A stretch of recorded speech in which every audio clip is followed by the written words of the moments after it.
Hola, mi nombre es Andrés Cañizales, les saludo en nombre de la Asociación Civil Media Análisis.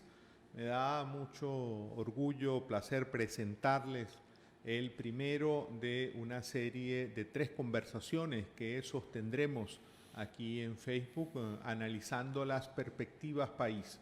¿Qué esperar en Venezuela de este año 2022?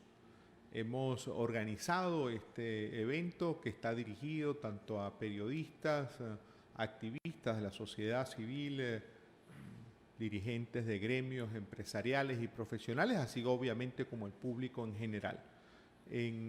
Apuntamos con estas 3 conversaciones que tendremos tanto hoy, 1 de febrero, como mañana, martes 2 de febrero, mañana miércoles 2 de febrero y el jueves 3 de febrero, apuntamos con esta serie de conversaciones en este seminario virtual a ofrecer, digamos, una visión de conjunto sobre las aristas políticas, económicas y sociales de Venezuela, mirando a este año que está comenzando.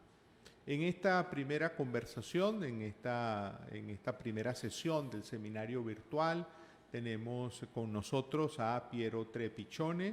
Piero es politólogo, subdirector del Centro Gumilla, es también columnista, precisamente los días domingo analiza en el portal Efecto Cocuyo. Allí analiza de forma semanal los acontecimientos principales de la política en Venezuela. Piero, me da mucho gusto saludarte y encontrarnos en este espacio. El gusto es mío, Andrés. Un saludo especial para ti, agradecerte la oportunidad y un saludo especial para tu audiencia. Bueno, para todos los que nos siguen, vamos a comenzar, Piero, antes de mirar el 2022, vamos a detenernos en evaluar rápidamente el año 2021. ¿Cuál es tu balance de lo ocurrido en el 2021 en materia política? Pasaron muchas cosas ese año, obviamente, y el año terminó con un tono electoral, pero me gustaría que miraras en su conjunto y si pudieras compartir con nosotros algunas de los aspectos principales del año pasado en el campo político. Sí, Andrés, yo creo que el mayor de los signos que caracterizó a 2021 en Venezuela fue precisamente la despolarización. El país, digamos, vivió luego de más de 2 décadas de polarización política, de exacerbación entre las visiones ideológicas de 2 polos políticos. El 2021 permitió, digamos, ver una especie de deslizamiento de la población desde los polos, desde el radicalismo de los polos hacia un centro de descontento. Y descontento, digamos, con ambos polos, con los líderes fundamentales de ambos polos, y más bien, digamos, alineado el país se alineó, digamos, bajo una especie de centro político caracterizado por el descontento hacia el liderazgo político del país, caracterizado por el descontento hacia la situación económica, y eso naturalmente, Andrés, tuvo sus impactos en términos prácticos en lo que ocurrió justamente en las elecciones de gobernadores del 21 de noviembre. Entonces creo que eso de alguna manera apuntaló un proceso de reingeniería en el liderazgo político de ambos polos. Es decir, el chavismo a raíz de eso intentó cambiar las formas de comunicación política, las formas de relacionamiento con la gente, y obviamente dentro de la oposición pasar del abstencionismo de una manera cerrada a un proceso de participación con muchos bemoles, obviamente también permitió hacer como una especie de reingeniería que obviamente tuvo sus consecuencias el 21 de noviembre, el 9 de enero de este año en el caso Barinas, y obviamente en los próximos meses tendrá su impacto. Has mencionado el caso Barinas, Piero. Para mucha gente esta repetición de elecciones en el estado Barinas, que además tiene todo un simbolismo para la familia Chávez y para el proceso político bolivariano, Observamos que pese a la gran inversión que hizo el gobierno e incluso en volver a aquella política populista de regalar electrodomésticos, abarrotar a varinas de gasolina, aún así se manifestó un claro voto de rechazo. Te pregunto, eso que ocurrió en Barinas, que comenzamos el año 2022 celebrando, digamos, celebrando los sectores opositores esa victoria, ¿podría extrapolarse nacionalmente? ¿Barinas podría ser, digamos, como un síntoma de lo que ocurriría en el país? Depende, Andrés. Obviamente, a mí me parece que Barinas ha sido un laboratorio importantísimo, es decir, un estado donde ganó la oposición en noviembre, el gobierno, digamos, judicializó un proceso, el resultado electoral para, digamos, convocar a una repetición de elecciones, lo que claramente fue un insulto a la inteligencia del país y de la comunidad internacional muy pendiente de Venezuela. Al mismo tiempo, como tú bien lo señalaste, concentró todos sus esfuerzos en materia de políticas públicas, en materia de clientelismo, en materia de inversión y de traslado de recursos a esa región del país, y la oposición, digamos, manejando un esquema unitario más afectivo que efectivo, contrario a lo que anteriormente habíamos visto en el país, bueno, logró obtener esta contundente victoria, que creo que si se le da una lectura correcta, en profundidad, y obviamente, digamos, se sopesan los elementos regionales, pudiera servir obviamente de referencia para una eventual estrategia nacional y un eventual resultado en esas mismas dimensiones.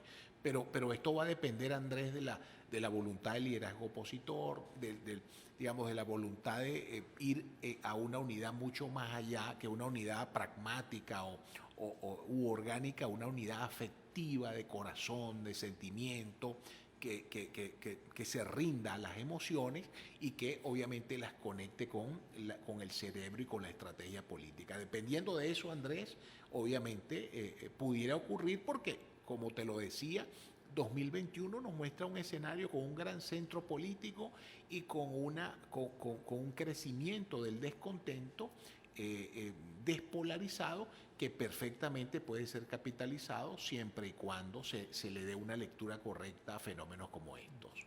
Mencionabas el tema de la unidad. Tenemos una pregunta que nos hace llegar el periodista Rubén Bolívar de El Carabobeño. ¿Es posible que en este 2022 tengamos una segunda mesa de la unidad democrática? Las divisiones opositoras, las divisiones debilitan a la oposición y esta coyuntura es aprovechada por el PSV. Conecto esto que nos comenta Rubén, si hay la posibilidad de una segunda mesa de la unidad, con otra pregunta que nos formulaban antes en relación con qué pasará, o qué piensas tú, mejor dicho, qué piensas tú que puede ocurrir con el liderazgo opositor actual en los próximos meses. Bueno, interesante pregunta y mejor aún la conexión que tú haces con respecto a la primera interrogante de Rubén. Mira, hay que revisar la historia en estos últimos 22, 23 años. ¿Cuándo le ha ido mejor a la oposición venezolana? Cuando actuó, digamos, en unidad. Tenemos el antecedente de la llamada Coordinadora Democrática. Recordamos todos que era un desastre por la cantidad de vocerías, por la desorganización, por el protagonismo, y eso pues fue llevando de derrota en derrota a todos los candidatos opositores, digamos, en la primera parte o en la primera etapa de la revolución bolivariana o del chavismo en el poder. Luego, digamos, a partir de 2008, 2009, cuando se configura la Mesa de la Unidad Democrática, se participa, recuerdo, Andrés, en las elecciones parlamentarias de 2010, donde la oposición, si bien es cierto, no obtiene un mayor número de diputados que el chavismo, obtuvo en votación popular prácticamente un empate, incluso un poco más de votación popular que el chavismo, solo que por el sistema electoral el chavismo obtuvo más votos. Y eso se hizo, digamos, en unidad, en una unidad coherente, con una vocería, con una articulación de esfuerzo. Y ni qué decir de la victoria electoral de 2015, Andrés, del resultado en las elecciones parlamentarias de 2015, donde la victoria fue aún más contundente. Luego de esa victoria del 2015 vino el descalabro de la Mesa de la Unidad, las apetencias personales, los egos se desataron y rompieron ese criterio unitario. Y fíjate todo lo que ha pasado, toda el agua que ha pasado debajo de los puentes durante estos años en esa desunión y en esa fragmentación opositora. Yo creo que Barinas, retomando lo que ocurrió en noviembre, me parece que la oposición tiene que pensar seriamente en un proceso de reingeniería que se está dando. Quizá a nivel de líderes todavía la cosa está un poco tirante, pero yo creo que aguas abajo, a nivel de partidos, de organizaciones, de liderazgo intermedio, hay procesos de conversaciones y de necesidad de hacer reingeniería para relanzar, digamos, un amplio movimiento opositor en el país. Cerramos el 2021, Piero, con varios pronunciamientos de diversos líderes opositores, incluso proponiendo la posibilidad de que se hiciesen unas elecciones primarias para definir quién sería el líder opositor. ¿Eso te parece un escenario factible, que haya algún tipo de elección primaria en la oposición? Yo diría, Andrés, que eso puede ser un mecanismo en el mediano plazo, pero en este momento no es la prioridad del país y tampoco es la prioridad del liderazgo político en general. Yo diría que antes que eso hay que conversar más, hay que analizar más fríamente, con mucha cabeza fría, con mucha racionalidad, el momento político del país, el momento económico, el momento social. Fíjate, yo lo comentaba en estos días en relación al referéndum revocatorio. Cuando me preguntaban si era una opción, claro que es una opción porque está en la Constitución. El tema es que tú no puedes ir a un proceso de esa naturaleza sin tú lograr aglutinar fuerza política, fuerza social en torno a una propuesta. Incluso en estos días el propio Guaidó mencionaba el tema de las sanciones, que las sanciones son nuestra herramienta, lo cual me parece un gran error, porque si tú soportas tu capacidad de negociación en México o en cualquier otro lugar con el gobierno solo, exclusivamente sobre las sanciones o sobre el apoyo de la comunidad internacional, estás debilitado, porque necesitas tener fuerza en el terreno de juego. Entonces, me parece, Andrés, que todas las posibilidades son válidas siempre y cuando haya un proceso de acercamiento, de conversaciones, y lo que te decía, el acento en la afectividad y en la emoción, más que en una unidad partidista o en una unidad de factores. Es la unidad del país. Una cosa es la unidad del país y otra cosa es una unidad partidista. Yo creo que en este momento, Andrés, la unidad del país es la que hay que construir, la que hay que intentar construir o reconstruir en función de objetivos políticos claros. Las primarias pueden ser un mecanismo, pero no lo veo en este momento. Yo creo que para esa unidad del país se requieren otras cosas, mucho más análisis y conversaciones profundas de lo que ha ocurrido y de lo que está ocurriendo en este momento. En relación con, mencionabas ahora el tema de la mesa de negociación en México, mencionabas un pronunciamiento también reciente de Juan Guaidó, colocando, digamos, como un factor en la mesa de negociación el tema de la flexibilización de las sanciones. Te pregunto, a propósito de algunas preguntas que recibimos previamente, ¿hay posibilidades, se ve factible una negociación, unos diálogos entre gobierno y oposición? Y nos preguntamos, a propósito de este tema, ¿tiene en este momento el gobierno de Nicolás Maduro un incentivo, un interés? ¿Por qué para el gobierno de Nicolás Maduro habría un atractivo para sentarse en una mesa de negociación? Bueno, lo primero que te diría, Andrés, es que la negociación no es un medio. No puede ser visto como un medio. La negociación tiene que ser vista como un fin en qué sentido, que tarde o temprano en este país se va a tener que negociar, porque lo contrario es la guerra. Y yo no sé qué actores están dispuestos a ir a una guerra en Venezuela y con qué recursos, en una sociedad devastada por más de 5 o 6 años de crisis económica profunda y de deterioro de la infraestructura en general del país. Entonces, obviamente la negociación más temprano que tarde tiene que darse. Y tiene que darse para, repito, poder relanzar el país. Y en relación al tema del interés de Maduro, Andrés, si bien es cierto que el gobierno en sus asociaciones estratégicas con Rusia, con China, con Turquía, con Irán, entre otras naciones, ha logrado surfear de alguna manera el tema de las sanciones y el tema de la disminución del ingreso petrolero al país, a las arcas del país, eso no es suficiente para poder recuperar, digamos, la infraestructura de servicios en el país y poder relanzar la economía y poder recuperar la capacidad adquisitiva de los venezolanos y poder ser, digamos, un país con una economía en crecimiento y no en recesión. En ese sentido, Andrés, nosotros está muy claro que Venezuela, y aquí nos podrán acusar incluso de alguna etiqueta ideológica, pero Venezuela necesita del Fondo Monetario Internacional. No hay en este momento otro mecanismo de financiación para recuperar la infraestructura del país que no sea el Fondo Monetario Internacional. Y para que el Fondo Monetario Internacional pueda prestarle dinero a Venezuela, se requiere un acuerdo político donde se reconozcan las instituciones del país y el fondo pueda en ese momento pues pactar con el Poder Ejecutivo, pero avalado con el Poder Legislativo venezolano, un tramo de recursos que permitan, digamos, hacer una planificación económica a 5 años, a 10 años, y que permita recuperar, repito, toda la infraestructura del servicio del país, toda la capacidad de producción del país, especialmente de su industria petrolera y de sectores anexos a la industria petrolera.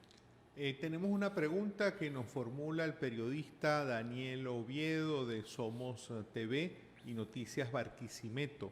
Él se pregunta, en el contexto actual donde el ciudadano ha perdido interés en los temas políticos, ¿qué deben hacer los partidos políticos todos para que el pueblo, más allá de recuperar el interés por el voto, pueda recuperar en general el ciudadano el interés por la política? Es una pregunta muy interesante la de Daniel. Y extraordinaria, Daniel, y que mucha gente en el país está haciendo. Y ante ello, Daniel, bueno, ¿qué pueden hacer los partidos políticos? Hablar menos de problemas internos, hablar menos de problemas políticos, hablar menos de problemas de egos y de liderazgo y de primarias y quién va a encabezar el liderazgo de la oposición, y comenzar a hablar más de los problemas del país y cómo vamos a resolver los problemas del país. Es decir, los problemas que afectan en su cotidianidad a cada uno de los venezolanos. Entonces, no es lo que se tiene o lo que se podría llegar a tener, sino lo que se es. ¿Y qué somos en este momento, Daniel? Y a nuestra audiencia, somos un país devastado, en crisis, con severas alteraciones en la cotidianidad de las personas, en la capacidad de supervivencia de las personas, y sobre eso nuestro liderazgo habla poco. Más allá del, digamos, del tono de denuncia, que es válido, pero también tienes que incorporar a ese tono de denuncia cómo vamos a resolver esos problemas y cómo emocionalmente yo me conecto con esa población. Entonces, todo el tema de narrativa, de discurso, de conexión, de comunicación política, tiene que plantearse una profunda reingeniería para poder reenganchar y recuperar el interés de las personas en la política y en el desarrollo económico del país, es decir, la fe en el país. Nos lo mostraba en estos días, Andrés, la encuesta en Juve de la Universidad Católica, el desapego de los jóvenes por la política, una cosa verdaderamente impresionante. Entonces, claro, ese hartazgo hay que transformarlo en energía para bien, en energía para la reconstrucción, para la fe en el país y no en irse del país. Entonces, para ello nuestros líderes políticos y nuestros partidos tienen que dejar de mirarse el ombligo y hablar más de los problemas de la gente y sobre todo plantear las alternativas para la resolución de esos problemas. Tenemos otra pregunta de la colega periodista Irene Revilla. Ella se pregunta quién sería una figura política del PSV para un escenario posible de cambio. Se pregunta ella si sería Jorge Rodríguez, quien no está sancionado por ningún gobierno, es un portavoz importante y tiene un arraigo en las bases del PSV. Ella se pregunta si esa figura de cambio en un eventual proceso de cambio en Venezuela sería Jorge Rodríguez. Bueno, eso, digamos, dentro del PSUV hay varias figuras que despuntan, que están comenzando a despuntar y sobre todo a dar cuenta y a mostrarle al país las aspiraciones y los segmentos, los grupos internos que se mueven dentro del PSUV en este momento. Nosotros estábamos acostumbrados a ver al PSUV, digamos, de una manera muy monolítica, con un liderazgo o un hiperliderazgo. En principio Hugo Chávez, luego Maduro logró, digamos, concentrar ese liderazgo en torno a su figura, pero allí están alternativas y siempre se ha hablado que Jorge Rodríguez es uno de las personas que tiene aspiraciones a la presidencia de la República, de suceder a Nicolás Maduro. Está también el propio Diosdado Cabello, que tiene un protagonismo importante dentro del PSUV. Hay figuras, digamos, más jóvenes que de alguna manera también han venido posicionándose en el seno del PSUV, el caso del gobernador del estado Miranda, Héctor Rodríguez, el caso del gobernador de Carabobo, Rafael Lacaba, entre otras figuras, digamos, que comienzan a despuntar en esas posibilidades. Maduro ha dicho que va a la reelección en 2024. Ya digamos, ha mostrado su interés en ir a la reelección, es decir, presentarse a un nuevo periodo presidencial en 2024, pero en todo caso, Andrés, eso yo puedo decir misa, es decir, eso depende de las circunstancias del país, las circunstancias internas, las circunstancias políticas, las circunstancias económicas, son muchas las variables que están en juego en estos fenómenos del poder, pero naturalmente, digamos, Jorge Rodríguez es una de las figuras que está en esa carrera sin duda alguna. Su hermana también, hermana Delcy también estaría en esa carrera presidencial. Mencionando o proyectando esto que eventualmente pueda ocurrir en el campo del chavismo, la posibilidad de que eventualmente incluso se abra algún tipo de mecanismo para definir quién encabece una eventual candidatura al chavismo, ya hablando en el 2024. Tenemos, sin embargo, volviendo a Barinas, tuvimos en Barinas una señal de que el chavismo no es monolítico, es un poco la lectura que uno puede hacerle.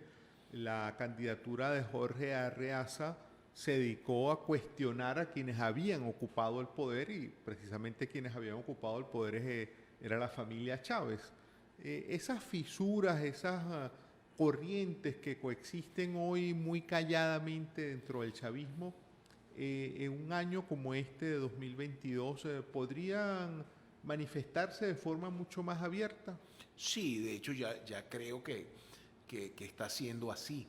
Es decir, a partir de las elecciones de noviembre del año pasado comienza ya un proceso de carrera presidencial, vamos a llamarlo de esta manera, y ahora, digamos, con el impedimento a la posibilidad de darse el referéndum revocatorio, digamos, todas las fuerzas parecieran inclinarse hacia la elección presidencial de 2024. En ese sentido, pues, a mí me parece que el PSUV, porque aquí hay un dato importante, Andrés, que yo creo que hay que incorporar al análisis.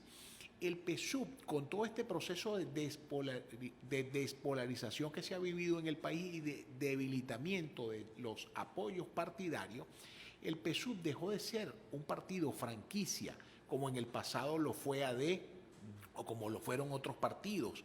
Es decir, ¿a qué me refiero a eso? Que el PSUV no es el partido que te va a llevar por sí mismo a la presidencia de la República o a una gobernación o a una alcaldía. Es el liderazgo, es la combinación del liderazgo de la persona, la narrativa, la estrategia política, la comunicación política, los apoyos de las bases, los que el foco estratégico, lo que lo pueden llevar, digamos, a eventuales victorias. No es que Pedro Pérez no tiene carisma, no, pero el partido lo lleva a esa posición de poder porque el partido arrasa con los votos. Ya eso en Venezuela, esa fenomenología, la tenemos de salida. Ahora los partidos son organizaciones que requieren potenciar su liderazgo y reconectar su liderazgo para poder enganchar de nuevo en lo que se refiere a apoyos populares. Entonces el PSUV tiene que vivir ese proceso y ya lo estamos viendo, Andrés, ya lo estamos viendo en términos de comunicación política, en términos de figuración, de mensajes. Creo que hay allí, detrás de eso hay toda una estrategia de posicionamiento para efectivamente ganar la mayor cantidad posible de adeptos en el seno del chavismo y fuera del chavismo. En ese gran margen de centro político.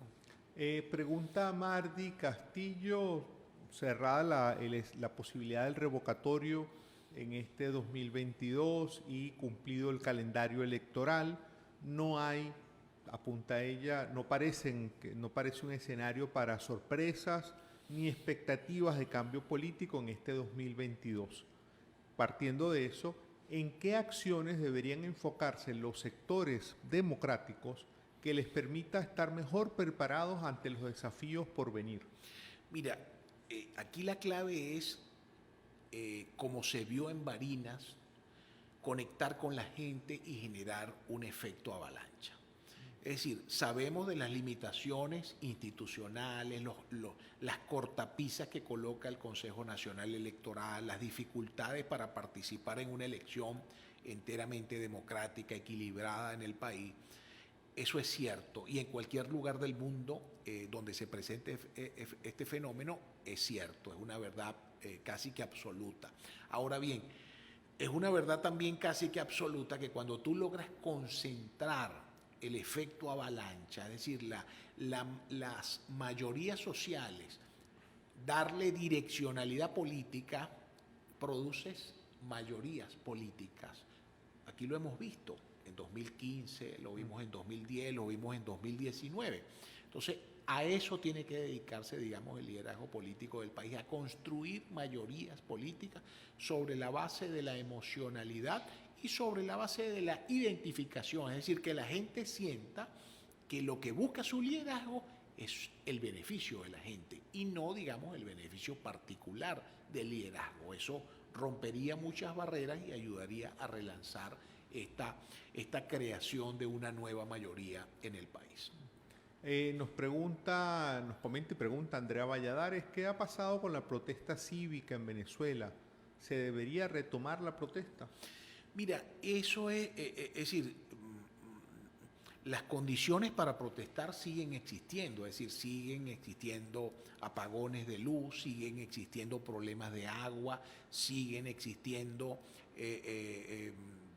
calles destrozadas, deterioradas, siguen existiendo universidades totalmente por el piso.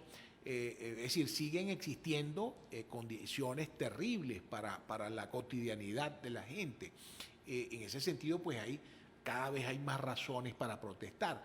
Ahora bien, el tema es que esta protesta tiene que ser articulada, tiene que ser sincera y tiene que ser además sobre la base de las necesidades reales de la población. Es decir, el liderazgo tiene que tener claro cuál es su rol y cuál es el rol de la ciudadanía y cuál es el rol de las organizaciones comunitarias.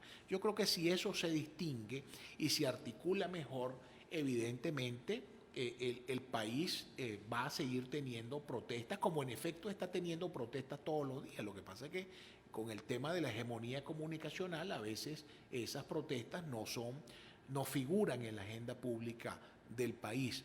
Pero repito, protestas enfocadas en la cotidianidad y en los problemas de la gente, más que, digamos, pretender darle un carácter político a esas protestas, porque, digamos, la gente vivió las experiencias de 2014, de 2016, 2017 y obviamente no se va a prestar de nuevo para unas protestas que no tienen ningún sentido ni ninguna articulación. Hay un tema que quería abordar, Piero, que tiene que ver con lo que se está proyectando a nivel regional. Digamos, estamos próximos a pocas semanas de que comience un gobierno que se autodefine de izquierda democrática en Chile, con Gabriel Boric. Todas las encuestas dan como favorito a Gustavo Petro para las elecciones colombianas que se van a realizar en el mes de mayo, y más allá, en octubre, está también prácticamente cantado el regreso de Lula da Silva a la presidencia de Brasil, si no ocurre nada extraordinario a lo largo de este año. Este cambio, digamos, de un retorno de gobiernos de izquierda en América Latina y en particular en Sudamérica, sería un escenario que a favor del chavismo, ¿jugaría a favor de Nicolás Maduro la presencia de estos gobernantes? Bueno, yo creo, digamos, es un efecto pendular. Nosotros vimos que en la primera década del siglo XXI prácticamente toda la región estuvo bajo gobiernos de izquierda, salvo 3, 4 países. Es decir, la correlación de fuerza en un momento determinado en la OEA, por ejemplo, de hecho se crea la CELAC. Entonces, luego estos gobiernos fueron desacreditándose en sus países, dio una vuelta a la cosa y se fue a gobiernos de derecha, ahora nuevamente vamos a gobiernos de izquierda. Ese fenómeno, Andrés, de la primera década del siglo XXI efectivamente era más alineado y Caracas tenía más influencia por el tema de geopolítica petrolera, entre otros aspectos. Entonces había como un mayor alineamiento en torno al tema de Venezuela. Yo creo que ahora es diferente. Efectivamente la región va a ser gobernada, muchos países van a ser gobernados por dirigentes de izquierda, pero no con ese alineamiento que tuvimos en esa primera década del siglo XXI, porque efectivamente el presidente de Chile tiene sus características. Fíjate, nos sorprendió a todas las posiciones, nos han venido sorprendiendo a todas las posiciones de Pedro Castillo en Perú, con quien había demasiadas expectativas en torno al alineamiento con el gobierno de Maduro, y no ha sido así. Entre otras características. Yo creo que un eventual triunfo de Petro en Colombia y del propio Lula en Brasil, efectivamente, digamos, quizá en términos geopolíticos, quizá en términos de visión continental, haya algunas amalgamas, algunos alineamientos, pero en términos de respaldo político directo no lo creo, Andrés, porque lo estamos viendo con Castillo, lo estamos viendo con Alberto Fernández, el propio recién electo presidente de Chile también ha tenido unas declaraciones cuestionadoras de Maduro. El propio Petro en algún momento también ha marcado distancia sobre ciertos aspectos, entonces no lo veo tan parecido el fenómeno como fue la primera década del siglo XXI, Andrés. Tenemos una pregunta de César Montes de Yaracuy al Día. Muchísimas gracias, César. El periodista César Montes comenta: mencionó, Piero, usted sobre el liderazgo a nivel local, regional, pero con estos liderazgos no se cambia el problema de la crisis, que es nacional.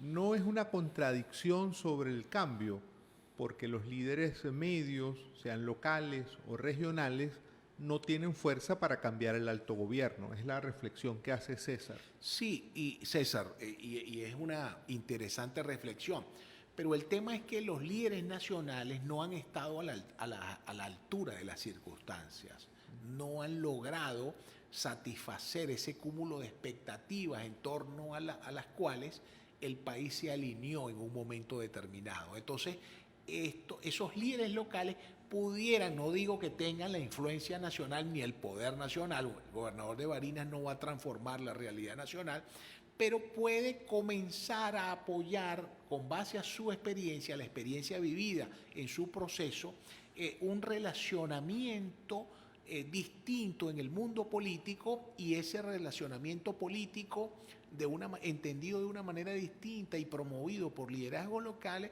pudiera sí tener un impacto nacional, es decir, una especie de rebelión de las bases o rebelión de las regiones, presionando al liderazgo nacional para que efectivamente se alinee en un proceso de cambio y de transición que efectivamente tenga sus impactos en el país. Piero, hay un comentario que hace Luis Ernesto Blanco, aliado nuestro, profesor de la Universidad Católica, amigo de Medianálisis. Es un comentario donde él plantea que le llama la atención que las tendencias, lo llama él, participacionistas, que promovían la participación en los procesos electorales y para no abandonar los espacios políticos, es decir, en general quienes hablaban a favor de movilizarse, a favor del voto, esas mismas corrientes no hayan promovido el referéndum revocatorio como un medio constitucional para salir del gobierno. Hay una reflexión de él, al final la no invocación del revocatorio fue una forma de colaboracionismo, se lo pregunta, para que el gobierno permanezca en el poder. Bueno, es polémico el tema del revocatorio. Sí, cómo no. Y bueno, un gran saludo para Luis Ernesto, quien en un momento determinado fue mi editor en Efecto Cocuyo, ¿vale? Me corregía los artículos de opinión. Saludos, Luis Ernesto. Bueno, lo que pasa, precisamente por eso, interesantísima pregunta, Luis Ernesto, por eso el tema de conversar, hacer lectura profunda de lo que ocurrió en noviembre, lo que ocurrió en enero, porque efectivamente hay una ruptura emocional en el mundo opositor. No hay unidad afectiva, hay intereses. Y esos intereses, digamos, privilegian las miradas hacia el ombligo de cada grupo por encima de las miradas hacia el país, hacia las necesidades del país. Y ese es el gran desafío que tenemos de cara a este 2022 y de cara, digamos, a los próximos años. ¿Cómo promover que ese liderazgo político se desenfoque de su ombligo, de sus intereses muy particulares y se alinee con los intereses generales del país? Este ejemplo, tú has puesto un muy buen ejemplo en torno al referéndum revocatorio, es decir, es toda una contradicción, pero una contradicción que parte justamente, Luis Ernesto, con base a esas diferencias afectivas que existen en el mundo de la oposición, y que cualquier iniciativa, quien asuma el protagonismo, quien no lo tenga, pues va a cuestionar o va a jugar justamente a impedir que quien asuma el protagonismo consolide ese protagonismo. Eso es lo que hemos visto en el mundo opositor en los últimos años y no es la primera vez. Fíjate que la vez pasada, en 2016, si no mal recuerdo, sí, también ocurrió lo mismo con la intención de convocar el referéndum revocatorio presidencial. Entonces, hay que primero hablar, conversar, sincerar y crear una unidad afectiva, emocional, que permita luego efectivamente usar todos los mecanismos constitucionales y legales para generar un efecto avalancha, un efecto de unidad nacional en torno a esa propuesta. Si no se logra eso, cualquier iniciativa, incluso las propias elecciones presidenciales de 2024, si no hay esa consolidación y esa reingeniería política en el mundo opositor, podemos tener a Maduro victorioso en 2024 o a quien el PSUV en todo caso decida lanzar como candidato presidencial. Piero, ya para ir cerrando esta conversación, conversamos con el politólogo Piero Trepichone. Piero, ¿cómo proyectas tú este año 2022 para todos quienes nos acompañan, venezolanos de a pie? Pues, ¿qué esperar de este año?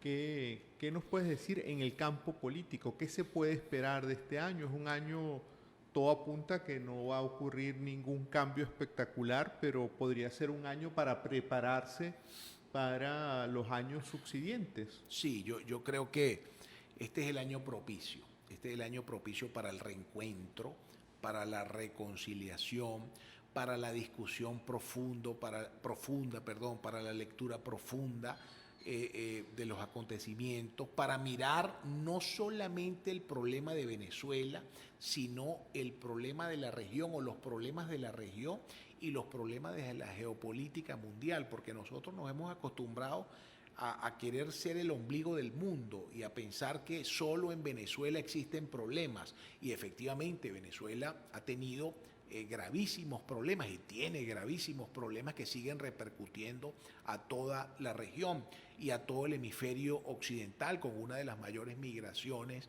de los últimos tiempos y con un impacto socioeconómico bestial.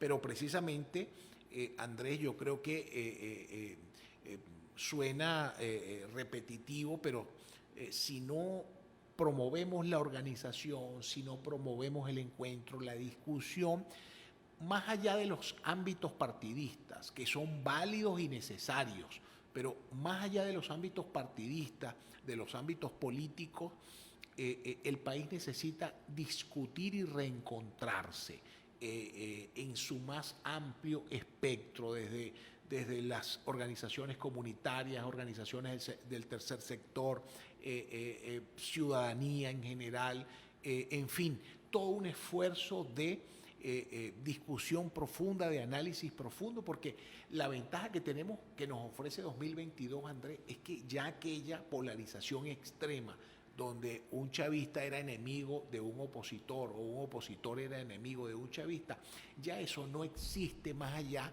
de determinados círculos políticos. Pero en cualquier comunidad del país, esas diferencias extremas que teníamos en el pasado reciente ya no existen. Entonces, es la oportunidad justamente para discutir, para reconciliarnos y para visualizar qué tipo de país queremos en los próximos años, que es nuestra responsabilidad, por cierto, más allá de los apoyos o del relacionamiento con la comunidad internacional. Un muy breve comentario y ahora sí concluimos con esto, Piero. Precisamente en días muy recientes el principal asesor del presidente Joe Biden, el principal consejero para América Latina del Consejo de Seguridad Nacional, manifestaba que la solución a la crisis de Venezuela no estaba en Washington, sino que estaba en Venezuela. En el terreno de juego. Cuando hablo del terreno de juego no me estoy refiriendo al estadio de los Cardenales de Lara o de los Navegantes del Magallanes, recientemente campeones de la Liga Venezolana de Béisbol Profesional. Me estoy refiriendo al territorio venezolano. ¿Y quiénes habitamos en el territorio venezolano? Los venezolanos. Entonces, es una responsabilidad nuestra. Por eso, el carácter orgánico, organizativo de la mayoría social, que está demostrado hasta la saciedad por encima del 75%, darle ese carácter orgánico. No habrá barreras institucionales ni barreras de ningún tipo que impidan la transformación y el cambio en el país. Pero esa reconciliación, Andrés, más allá, digamos, de un pacto político, de un acuerdo político, tiene que ser afectiva, como se dio en Barinas. Tuviste en Barinas actores digamos que en el pasado reciente se dijeron hasta del mal que se iban a morir y allí estaban. Entonces, unidad afectiva por encima de todo, si queremos realmente promover transformaciones importantes en el país. Y en el terreno de juego coincido plenamente con el asesor de Joe Biden en ese sentido. Bueno, estamos concluyendo esta primera sesión del seminario Perspectivas País, ¿qué esperar del año 2022? Hemos estado conversando con Piero Trepichone, politólogo, subdirector del Centro Gumilla, columnista del portal Efecto Cocuyo.